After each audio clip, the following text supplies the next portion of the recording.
Hi, this video is all about moms. Now, I'm not dissing the dads out there, but let's face it, the majority of the day-to-day struggles and challenges in parenting a child with autism usually falls on the moms. But dads, you are completely welcome to be here as well.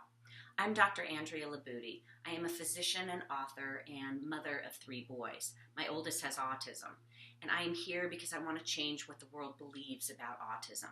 I want to change the status quo. I want to change how parents and educators interact with autistic individuals. Why? Because there's an enormous amount of potential, meaning, value in this population that is completely undiscovered, and it's causing a lot of pain and suffering. So I'm here because I want to eliminate that pain and suffering. So today we're going to talk about moms and our struggles and what can be done. This video is about validating everything that parents of children with autism go through, about our struggles, our concerns, our worries, because let's face it, sometimes it is just too overwhelming and we feel like we can't do it. Now, I'm not doing this because I want to hold a pity party for everyone. I want to do this because I want to acknowledge what we're going through, and then I want to give you a reframing, a new way to approach your life so you don't have to get stuck in the day-to-day challenges and feel like this is a hopeless situation. So you're going to get 4 action items, things that you can do right now that is going to begin the process to shift this thing around so you can have a life that you're meant to have and your child can learn how to thrive. You can help them learn how to thrive. Let's begin with what we worry about. Now, I could go out on a limb and say, I know that there is one thing that we all worry about the most, and it's probably not even really going out on a limb, but I hear it over and over, and that is our fear and our worry about the future, our child's future. What will happen when I die? Who's going to take care of my kid? Will my kid ever be in a relationship? Will my kid ever be independent?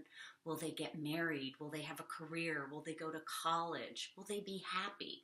We really worry about these things because there's such an intensity of how much we have to care for them right now that we figure when we're not here, who's going to take over that? But maybe there is a possibility, maybe stronger than a possibility, that our children can become independent. I really believe this. So first, let's talk about the day-to-day struggles. How about the isolation that we feel, right? We have friends and family that maybe are no longer there. They've disappeared, or maybe they're really critical and judgmental about how we're doing things, right? Everybody has an opinion about how things should be done. And, the inability to go out and do normal things.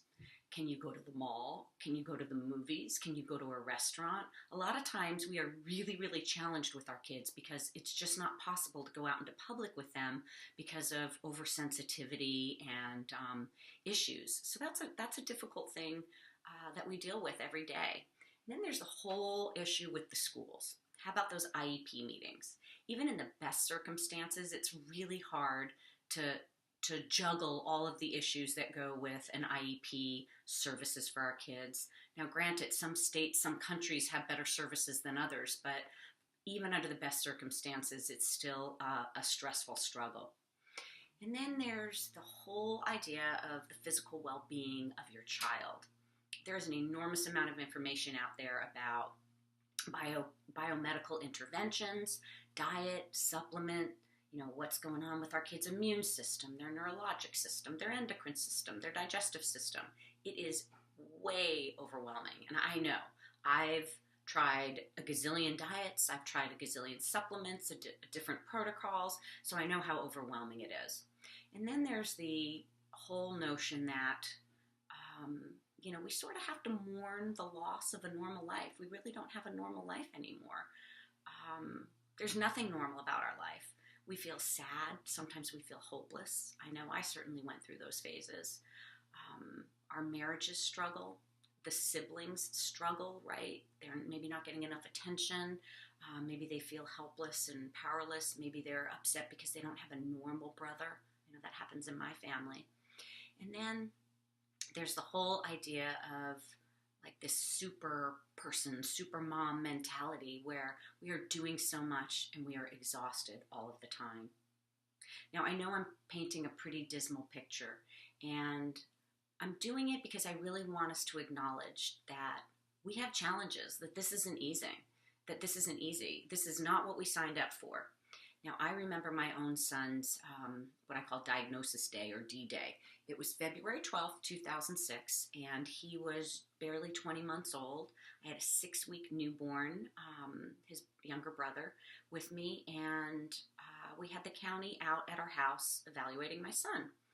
And I knew something was wrong, but I didn't expect what she told me. So basically, the psychologist followed my son around for about 3 hours, evaluating certain things, interacting with him, trying to, see what he was all about.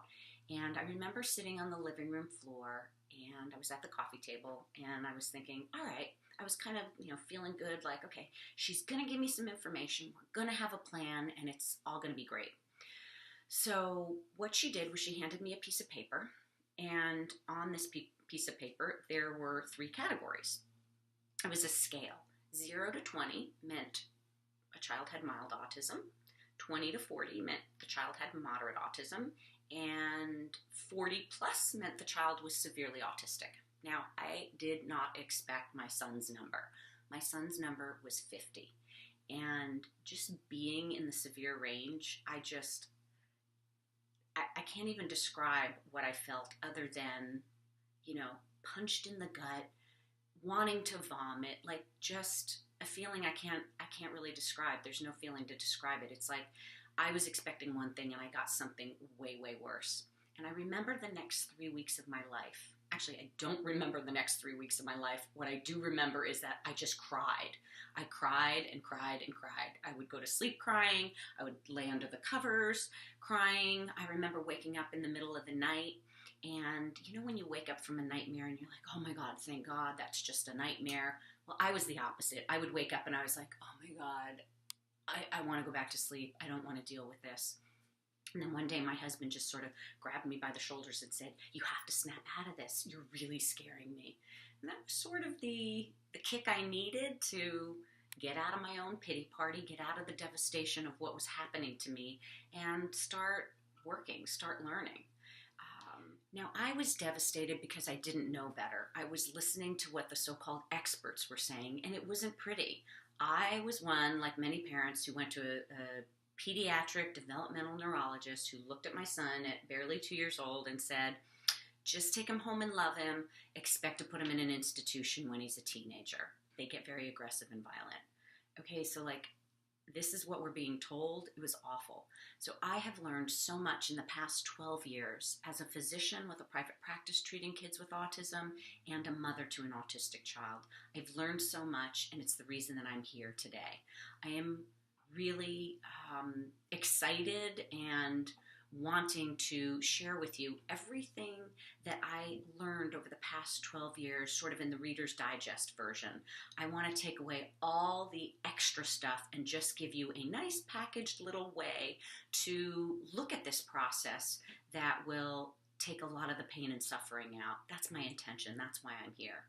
So let's move into the 4 action items that I think will make all the difference in terms of, how you feel every day, moving you out of devastation. That's what these 4 action items are for, to move you out of devastation mode and move you into something else. Okay, so action item number 1, you have to give up your attachment to normal.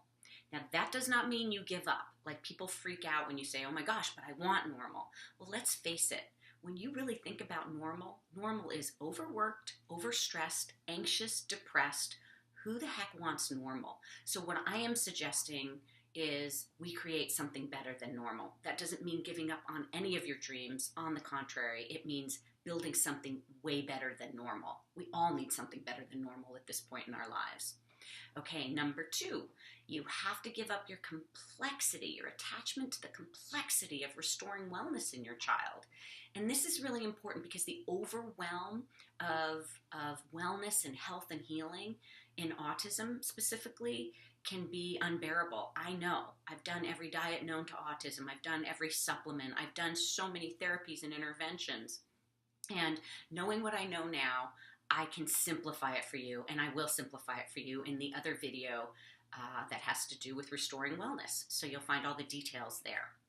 Number 3, you have to define what your beliefs are as it relates to autism, and most specifically, what you believe about behaviors and what you believe about intellect. Now, those two things are really, really important. I have a video on each of those two topics separately, but what you believe about behaviors and how you approach behaviors will completely change your life and your child's life when you understand them versus trying to stop them or extinguish them. And intellect, when you understand the intelligence of your child, everything opens up for them. And I am talking about every child with autism, including and especially the nonverbal, severely autistic kids, because they are highly intelligent. And we'll get into that in the other video. Okay, and number 4 action item, absolutely the most difficult for most of us to embrace, and that is you have to reprioritize yourself. You have to put yourself on top. There's no way around it. Self-love, balance, harmony, taking care of yourself. You know, there's a reason for cliches, right? Put your own oxygen mask on first and then help your child. It's so true. And I want to tell you a little story. My friend in Portugal, some of you may have heard about him. His name is João. He's 22 years old. He's nonverbal, but he writes me letters. And his first letter a couple years ago was, listen, I've been receiving messages that we need to join hands. And since then, he and I have had a lot of conversations through writings.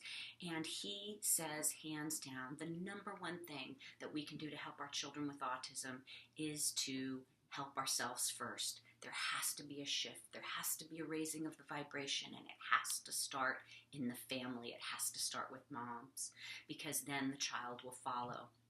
João says that autistic individuals have no desire to integrate into this society the way society is today. It's too dark, it's too dense. So if we want our kids to join our world, we've got to give them a reason to want to join it. We have to give them something that they can look forward to.